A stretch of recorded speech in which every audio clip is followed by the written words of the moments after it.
A nurse walks out of a hospital. She never arrives at her car. Her purse is found on the ground, contents spilled, keys glinting under yellow lights. Her vehicle sits 3 spaces away. Locked. Untouched. Engine cold. No scream was heard. No witness came forward. No body was ever found. Melissa Turner, 28 years old, dissolved into the night of December 14, 1968. Atlanta police searched for months. Decades. Her family buried their grief without burying her. For 56 years, everyone believed she was dead. They were wrong. In 2024, genetic genealogy technology achieved the impossible. It found her. Not in a grave. Not in morgue records. Alive. Living under a different name 400 miles away, carrying a secret so terrifying she chose to erase herself rather than face it. This is the story of a woman who became her own ghost. A mystery that ends with more questions than answers. And a truth that will make you wonder, if fear came for you in the dark, how far would you run? Before we begin, hit that subscribe button and drop a comment. Where in the world are you watching from? Let's build this community together. Melissa Ann Turner was born on March 22, 1940, in the small town of Cartersville, Georgia. Red clay roads. Front porch conversations. The kind of place where neighbors knew your business before you did. She was the eldest of 3 sisters. Carol and Janet came after her, 2 and 4 years younger. Their father, Thomas Turner, managed a hardware store. Their mother, Eleanor, taught elementary school. A working-class family. Respectable. Quiet.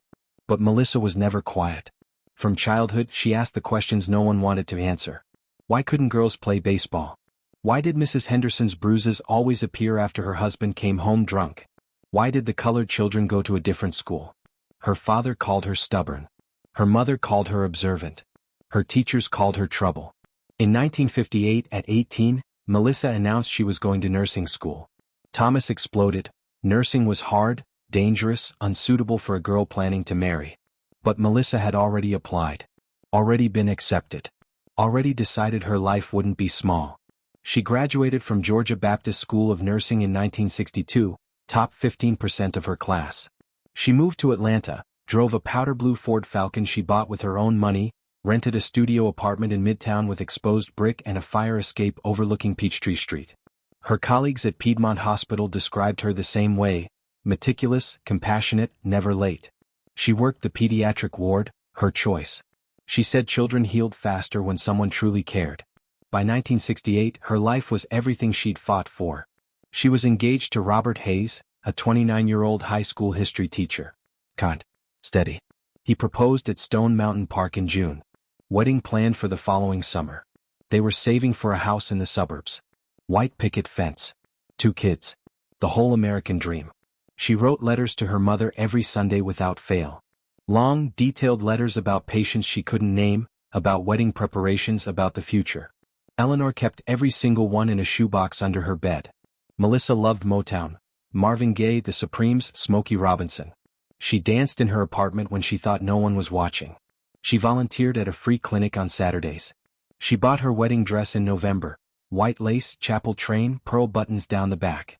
On December 14, 1968, she worked a double shift because another nurse called in sick.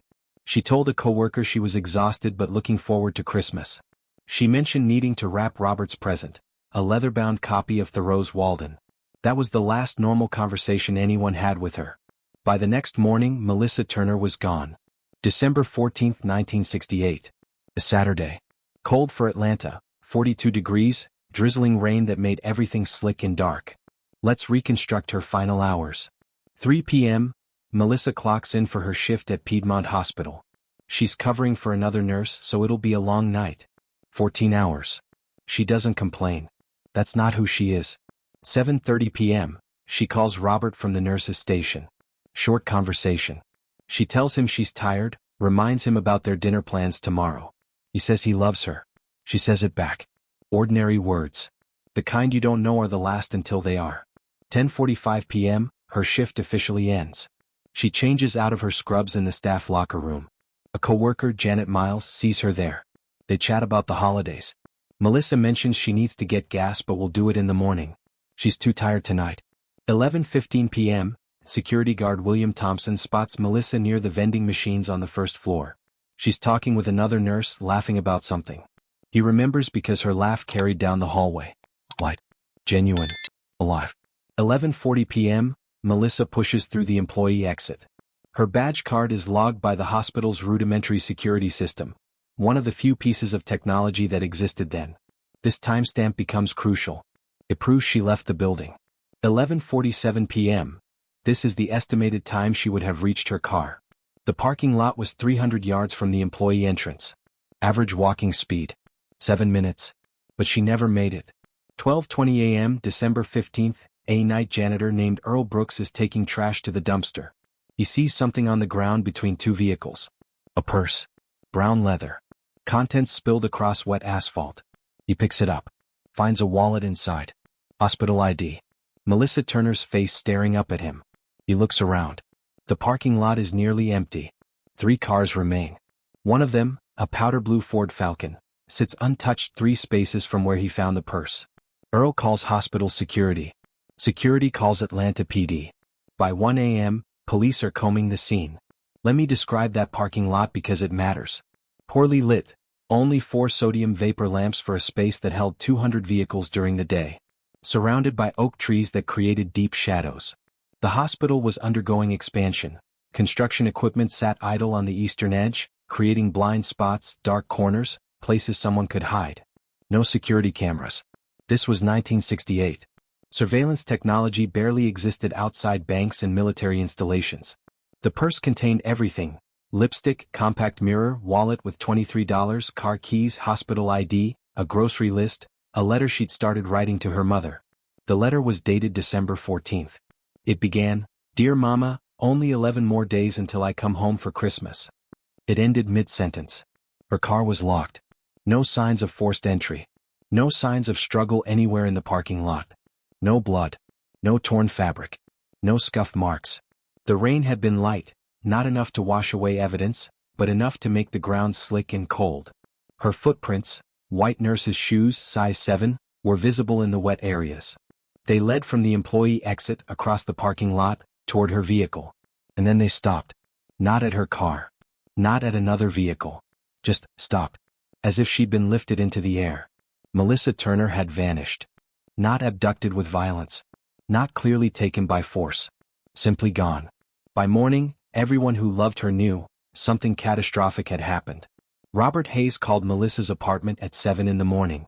No answer. He called again at 7:15. 7:30. 8 o'clock. By 8:30 he was driving to her building in Midtown. He had a key. They were engaged, planning a life. He let himself in. The apartment was exactly as she'd left it. Bed made. Dishes washed. Her wedding dress hanging in the closet, still in the garment bag. A wrapped Christmas present on her kitchen table, his name on the tag. She wasn't there. Robert called Piedmont Hospital. They confirmed she'd clocked out at 10:45 p.m. Spoke to the security guard. Thompson remembered seeing her. After that, nothing. By noon, Robert was at Atlanta Police Department headquarters, filing a missing person report. Detective Morris Webb took the case. 42 years old. 15 years on the force. Vietnam veteran. He'd seen bodies in rice paddies, crime scenes that would make you stop sleeping. But something about this one bothered him immediately. Too clean. Too quiet. Missing persons cases usually had indicators: financial trouble, relationship problems, mental health crises, substance abuse. Melissa had none of that. Stable job. Loving fiancé. Close family. No debt. No enemies anyone could identify.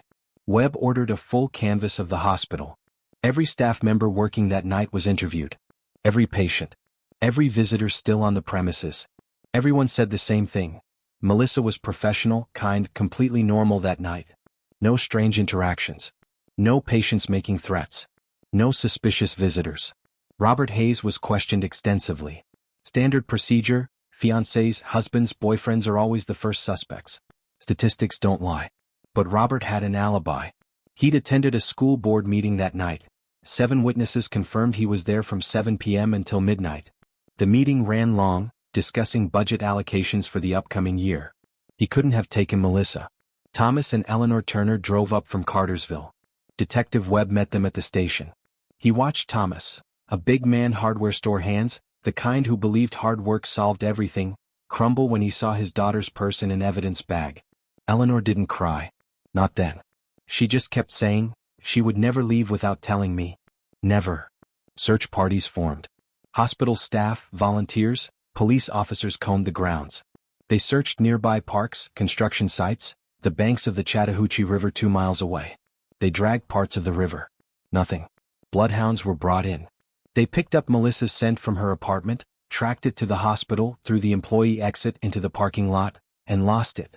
Just stopped tracking. As if she'd vanished into air. Theories exploded. Random abduction by a stranger. Sexual predator. Serial killer. This was 1968. Ted Bundy was active though not yet known in Georgia. The Zodiac Killer terrorized California. Evil had a face even if no one knew the name yet. Workplace stalker. Someone obsessed with the pretty nurse. Hospital security reviewed the rudimentary sign-in logs. Nothing unusual. Voluntary disappearance. Maybe she got cold feet about the wedding. But her wedding dress was still hanging in her closet. Her savings account untouched. Her car abandoned. By 48 hours, Detective Webb knew the truth. The trail was ice cold. But he made a promise. He looked Eleanor Turner in the eye and said, "I will find your daughter." I swear it. He meant it. He would spend 20 years trying to keep that promise. Melissa Turner's disappearance shattered Atlanta's sense of safety. In 1968, the city was a place of contradictions. Civil rights marches. Urban growth. The South transforming. But neighborhoods still felt manageable. Women walked alone. Parents let children play outside until dark. Melissa's case changed that. Within a week, local newspapers ran her photo on the front page. Nurse vanishes from hospital parking lot. Television stations broadcast her image during evening news. The story spread. Young, beautiful, engaged, hardworking. The perfect victim. The kind of story that makes everyone afraid. Women who worked night shifts at Piedmont Hospital demanded security escorts to their vehicles. The hospital administration installed temporary floodlights in the parking lot. They hired additional guards. But the damage was done. 3 nurses quit within a month, citing fear. Melissa became a cautionary tale. Mothers told daughters, "What happened to that nurse could happen to you. Don't walk alone. Don't trust strangers. Don't let your guard down." The case became embedded in local consciousness. Older residents still remember it. They'll tell you where they were when they heard. The nurse who disappeared without a trace. Robert Hayes withdrew from his teaching position. Took a leave of absence that turned permanent. He couldn't stand in front of students and lecture about history when his own present had become incomprehensible. Colleagues said he'd drive to the hospital parking lot at night, stand where she was last seen as if proximity to the location could summon answers. Melissa's middle sister, Carol, was 26 when her sister vanished. She became obsessed. She started volunteering with missing persons organizations, attending support groups, researching other unsolved cases. It consumed her life. Her marriage fell apart. Her husband said she cared more about finding Melissa than about their relationship. He wasn't wrong. Local psychics approached the Turner family. Charlatans claiming visions. One said Melissa was at the bottom of Lake Lanier. Another said she'd been taken to Florida. A third claimed she was alive in Mexico, suffering from amnesia. Thomas Turner chased every lead. Eleanor refused. She said, "Grief makes you desperate. Desperation makes you stupid." Conspiracy theories bloomed. CIA recruitment gone wrong. Witness protection. Mob involvement. Secret pregnancy. Runaway bride. None of it made sense. The case went cold within 3 months. Active investigation ceased. Detective Webb kept her file on his desk, but resources shifted to newer cases. Solvable cases. Melissa Turner became a ghost story. A name whispered when women walked alone at night. A mystery that time couldn't solve. Detective Morris Webb never forgot Melissa Turner. Every December 14th for 20 years he pulled her file. He'd sit at his desk after everyone else had gone home, spread out the photos, reread witness statements, study the parking lot diagrams until his eyes burned. He investigated 37 similar disappearances across the Southeast between 1968 and 1988. Different states. Different circumstances. He was looking for patterns. A traveling predator. A serial killer with a signature. He found nothing that connected. In 1975, a shallow grave was discovered near Lake Lanier. Female remains. Approximate age match. Webb drove up immediately. Waited 3 days for preliminary analysis. The dental records didn't match. Wrong woman. Another family's nightmare, not his. In 1982, a tip came in. A woman matching Melissa's description spotted in Tallahassee, Florida. Working at a diner. Webb took vacation time, drove 10 hours, found the woman. Similar height. Similar build. Wrong face. Wrong person. He apologized. The woman was confused. He drove home feeling more defeated than ever. By 1988, Webb was 58 years old. Retirement looming. The Melissa Turner case had defined his career, and defeated it. He'd solved 83 other cases in 20 years. Murders. Assaults. Robberies. But this one, the nurse who vanished, remained open. On his last day, he handed the file to Detective Sarah Chin. 31 years old. Sure. Ambitious. He gave her specific instructions: check Jane Doe databases every year. Run her fingerprints through new systems as technology improves. Don't let her disappear twice. Chin promised. Morris Webb died in 2003 at 73. Heart attack. His wife said he'd been reviewing cold case notes the night before. Melissa's file was on the kitchen table. He never knew what happened to her. Meanwhile, the Turner family aged and fractured. Thomas Turner, Melissa's father, died in 1981. Stroke. 13 years after his daughter vanished. He died believing she'd been murdered.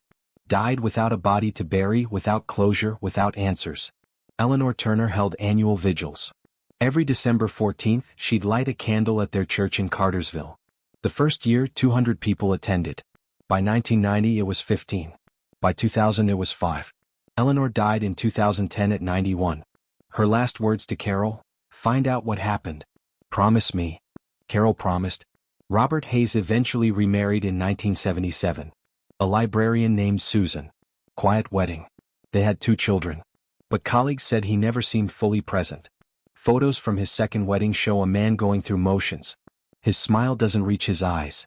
Carol became a victim's advocate, working with families of missing persons. She said helping others was the only thing that made her own loss bearable. The case file moved between departments as the police force modernized. Paper records were digitized. Evidence was cataloged and stored. Melissa Turner became case number 68 to 4729, shuffled between archives.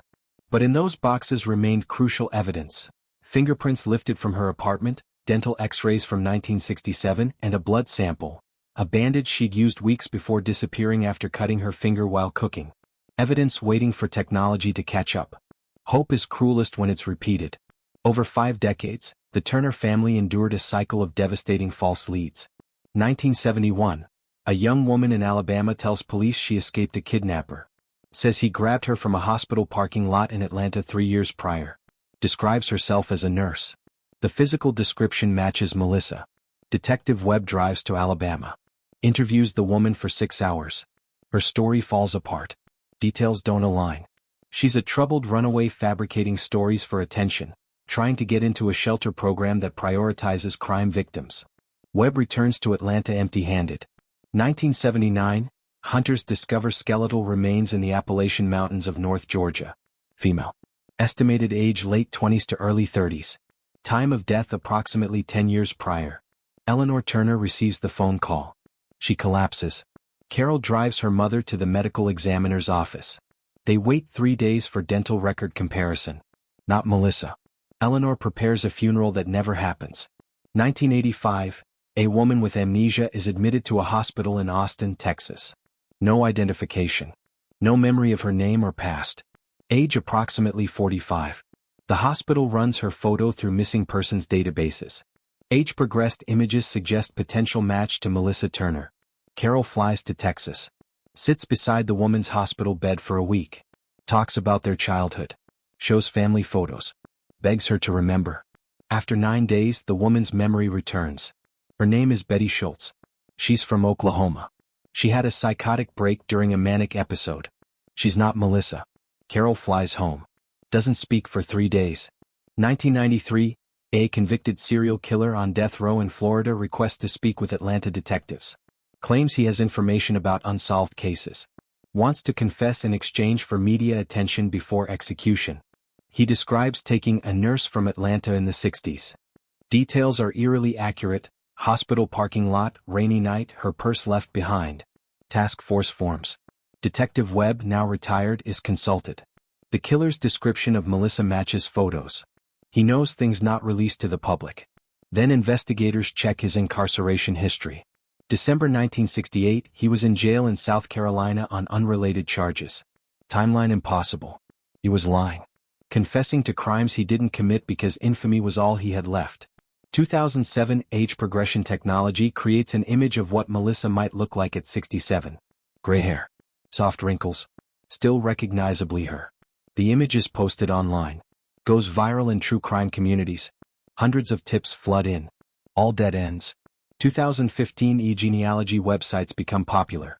Carol submits family DNA to Ancestry.com. 23andMe GED match. She's hoping for a miracle. A match. Confirmation her sister is dead, or revelation she's alive. Nothing. Carol is 73 years old. Running out of time to know the truth. January 2023. Atlanta Police Department's Cold Case Unit receives a grant. $50,000 for genetic genealogy investigations. The same technology that identified the Golden State Killer, the Bear Brook victims, dozens of Jane and John does. Detective Marcus Rivera leads the unit. 38 years old. He grew up in Atlanta. His grandmother told him about the nurse who vanished when he was a kid. Local legend. Unsolvable mystery. Now he has the tools to try. The unit prioritizes cases with preserved DNA. Melissa Turner's file emerges immediately. That blood sample from 1968, the bandage from a minor cut she'd sustained weeks before disappearing, still exists in evidence storage. The sample is sent to a private lab specializing in forensic genealogy. DNA is extracted. Remarkably, it's viable. 55 years old but intact enough for analysis. The genetic profile is uploaded to GEDmatch and FamilyTree DNA, public databases where people voluntarily submit DNA for ancestry research. Within 3 weeks, a hit. Not Melissa directly. A second cousin match. Someone who shares great-grandparents with the Turner family. Detective Rivera contacts Rebecca Park, a genetic genealogist who worked on the Golden State Killer case. She's brought onto the team. Park begins the painstaking work of building a family tree. She works backward from the DNA match, forward from Melissa's known relatives. She's looking for descendants, connections, anyone who shares enough DNA to be Melissa herself. 3 months of research. Census records. Birth certificates. Marriage licenses. Obituaries. She constructs family trees for dozens of potential matches. In April 2023, she identifies a woman, Margaret Ellen Walsh. 82 years old. Living in Wilmington, North Carolina. On paper, Margaret Walsh has a complete identity. Social Security number issued in 1970. Birth certificate from 1941. North Carolina driver's license. Voting records. Employment history: she worked as a hospital administrator, retired in 2005. But Rebecca Park notices something strange. No records before 1970. No childhood photos. No school records. No previous addresses. It's as if Margaret Ellen Walsh appeared fully formed at age 30. Detective Rivera investigates carefully. He contacts Wilmington PD, runs a background check. Margaret Walsh has lived quietly for decades. Never married. No children. No criminal record. Neighbors describe her as kind but intensely private. She volunteers at a library. Attends a Methodist church. Unremarkable life. Except she has no past before 1970. Rivera obtains a warrant for DNA comparison. North Carolina authorities collect a sample discreetly. Margaret volunteers at a blood drive, donates blood, signs a consent form allowing medical use. The sample is legally obtained. The lab runs the comparison against Melissa Turner's 1968 DNA profile. 2 weeks later, results arrive. 99.9% match. Rivera requests Margaret Walsh's dental records from her longtime dentist. A warrant compels release. The X-rays are compared to Melissa Turner's 1967 dental records from her file. Perfect match. Every filling. Every root canal. Identical bite pattern. In 1989, Margaret Walsh underwent a background check for volunteer work at a children's hospital. Fingerprints were taken. They're still on file. Those prints are compared to fingerprints lifted from Melissa Turner's apartment in 1968. 8-point match. Definitive. And there's one more detail. Melissa's medical records note a distinctive scar on her left wrist from a childhood accident. Fell off a bike, compound fracture, required surgery, left a 3-inch scar. North Carolina DMV photo shows Margaret Walsh's left wrist. The scar is visible. It's her.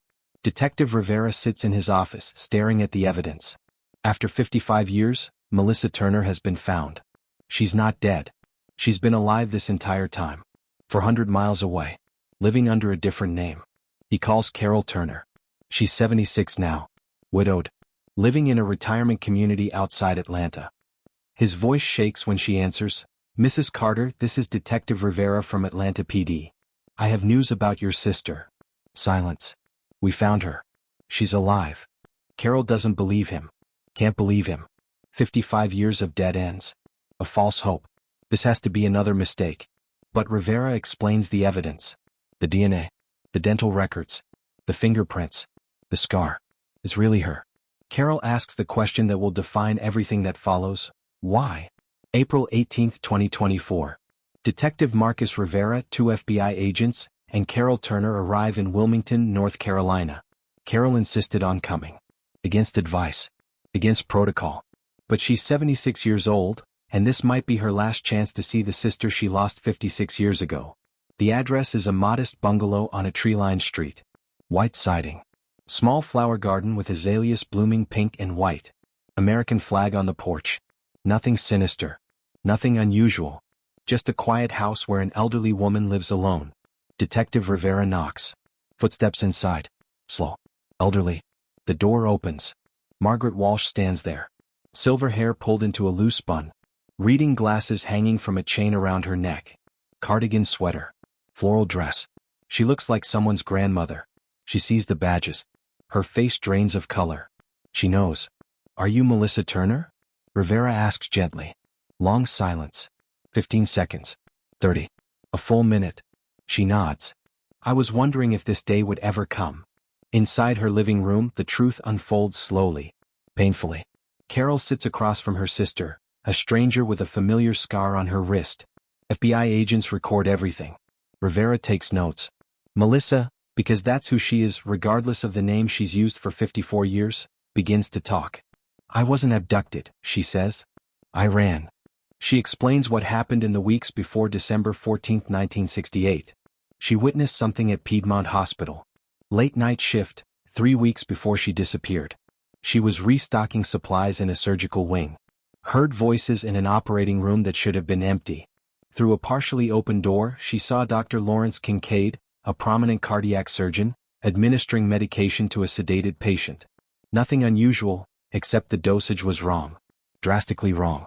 Melissa had assisted in enough procedures to know that amount would cause cardiac arrest. She watched. Confused. Uncertain. The patient died 2 hours later. Officially ruled complications from surgery. But Melissa couldn't shake it. She reviewed the charts. The medication dosage was documented incorrectly. Altered. She told a senior nurse. The woman's face went pale. Dr. Kincaid is untouchable. His family owns half the hospital board. His father is a federal judge. If you accuse him, your career is over. Or worse. Melissa, idealistic and stubborn, decided to report it anyway. She contacted a medical ethics investigator. Filed a formal complaint. Within 3 days, her apartment was broken into. Nothing stolen. But her files were disturbed. Papers moved. Someone had been inside. A car started following her. Same vehicle. Every day. Parked outside her apartment. Following her to work. Then the phone call. A man's voice. "Come. Cole." Nurses who ask questions end up in the morgue. She told Robert. He didn't believe her. Thought she was stressed about wedding planning, working too many shifts, being paranoid. She went to the police. Filed a report. They said there wasn't enough evidence to investigate. Suggested she was anxious. She felt completely alone. December 14th, walking to her car after her shift, she saw the same vehicle that had been following her. Parked in the lot. Engine idling. Man inside watching her. Pure terror seized her. She dropped her purse. Ran. Not to her car. She ran through the construction site into the dark streets, kept running until her lungs burned. She reached a bus station. Used cash she kept hidden in her apartment. Emergency money her grandmother had taught her to maintain. She bought a ticket. Didn't care where. Just away. Ended up in Richmond, Virginia. Lived on the streets for weeks. Terrified to contact anyone. Believed if she went home, Dr. Kincaid's family would kill her. Eventually, she met a woman who ran an underground network helping domestic violence victims disappear. This was 1969. No official witness protection for civilians. but informal networks existed. The woman helped Melissa obtain a new identity. Birth certificate. Social security number. New name. Margaret Ellen Walsh. She moved to North Carolina. Got a job. Started over. I thought about calling home every single day, Melissa says, tears streaming. But I was terrified. Dr. Kincaid had connections. Police, judges, politicians. I'd seen enough to know powerful people can erase problems. And I was a problem. She followed her own case from libraries. Read newspaper articles about searches. Saw photos of her mother's vigils. The guilt almost killed me, she whispers. But fear was stronger. Dr. Lawrence Kincaid died in 1995. But by then, Melissa had been Margaret for 25 years. She'd built a life. Going back seemed impossible. Carol stares at her sister. Decades of grief and anger colliding. You could have called, Carol says. Once. Just once. Melissa has no answer that makes it okay. The reunion is not joyful. It's complicated. Messy. Painful. Carol is overjoyed her sister is alive, and furious she disappeared. 56 years, she says. Mom died waiting for you. Dad died believing you were murdered. You destroyed us. Melissa has no defense. Only explanations that sound hollow now. Fear. Trauma. Survival. Robert Hayes is told his former fiancée is alive. He's 84 now, living in an assisted care facility, suffering from dementia. When his daughter tells him, he stares blankly. Then says, that woman died in 1968. I mourned her. I moved on. Whoever's alive now, I don't know her. He refuses to see Melissa. It's too late. Too much time. Too much pain. The story leaks despite attempts at privacy. Media explodes. Missing nurse found alive after 56 years, becomes international news. True crime communities dissect every detail. Online debates rage. Some sympathize with Melissa's terror. 1968 was different. Women had no power, institutional protection didn't exist. Others condemn her. She destroyed her family over paranoia. She should have trusted someone. Armchair detectives investigate Dr. Lawrence Kincaid. Find troubling history. Multiple malpractice suits quietly settled. Testimonials from former nurses describing him as cruel, reckless. One patient death investigated but never prosecuted. Influential family made problems disappear. Maybe Melissa's fear was justified. Legal questions emerge. Is she Melissa Turner or Margaret Walsh? Her Social Security contributions under a false identity, technically fraud. But prosecutors declined to press charges. Public sympathy too high. She was a victim, even if her choices caused collateral damage. Psychologically, both women struggle. Carol has a sister she doesn't recognize. They share DNA, childhood memories, nothing else. 56 years created strangers. Melissa wants to visit her parents' graves. Carol drives her to Cartersville. They stand before the headstones. Thomas Turner, 1912 to 1981. Beloved father. Eleanor Turner, 1919 to 2010. Beloved mother who never stopped searching. Melissa reads that inscription and collapses. The weight of her choice, the decades of grief she caused, crushes her. They begin therapy together. Slowly, painfully trying to rebuild something. Not the relationship they had. Something new. Something possible. Detective Rivera closes case file 68 to 4729. Technically solved. Not murdered. Not abducted. Voluntarily missing. But it doesn't feel like victory. Morris Webb died never knowing. Eleanor Turner died waiting. Robert Hayes lost the love of his life twice. And Melissa? She survived. But at what cost? She gained safety. Lost everything else.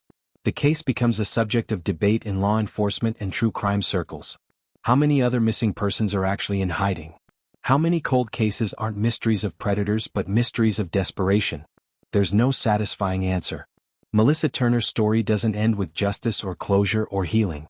It ends with a question that has no good answer. If terror came for you, real or imagined, how far would you run?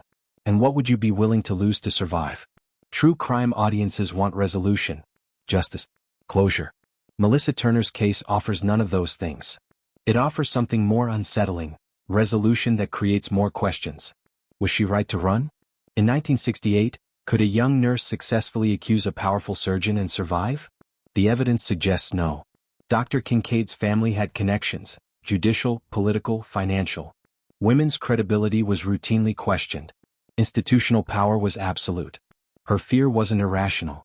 But was one threatening phone call sufficient justification to abandon everyone she loved for 56 years? Psychologists who study trauma say fear doesn't follow logical calculations. It metastasizes, consumes, creates its own reality. Melissa made a choice in a moment of terror. That choice became permanent. Her family faces unique trauma, grief without death. They mourned for decades. And now that grief is, what? Invalidated? Transformed? They can't simply resume relationships. Melissa isn't the 28-year-old they lost. She's an 82-year-old stranger who shares their DNA and nothing else. Compare this to other cases where missing people are found alive. Elizabeth Smart, 18 months of captivity. J.C. Dugard, 18 years. Those were abductions. Forced captivity. Victims had no agency. Melissa had agency. She chose. That makes her case philosophically different. Morally complicated. Detective Rivera reflects, I've solved murders. Found bodies. Brought closure to families. But this? I don't know if we solved anything. We answered a question that opened 100 more. The case exposes invisible violence, the violence of fear. How terror can be as destructive as physical harm. It reveals the complexity of agency. Melissa made a choice. But was it freely made when terror was the context? Perhaps most haunting, we'll never know if Dr. Kincaid's threat was real. He died in 1995. His family still influential in Atlanta. Were they really capable of murder? Or was Melissa's fear disproportionate? We can't know. And that uncertainty, the impossibility of retroactive verification, makes this case existentially disturbing. Melissa Turner sacrificed everything based on a threat that might have been empty. Or it might have been real. And running might have saved her life. Both possibilities coexist. Both are unbearable. This case forces us to confront uncomfortable truths. Sometimes survival requires destruction. Sometimes safety costs everything. Sometimes the right choice and the wrong choice are the same choice. And sometimes mysteries, even when solved, never truly end.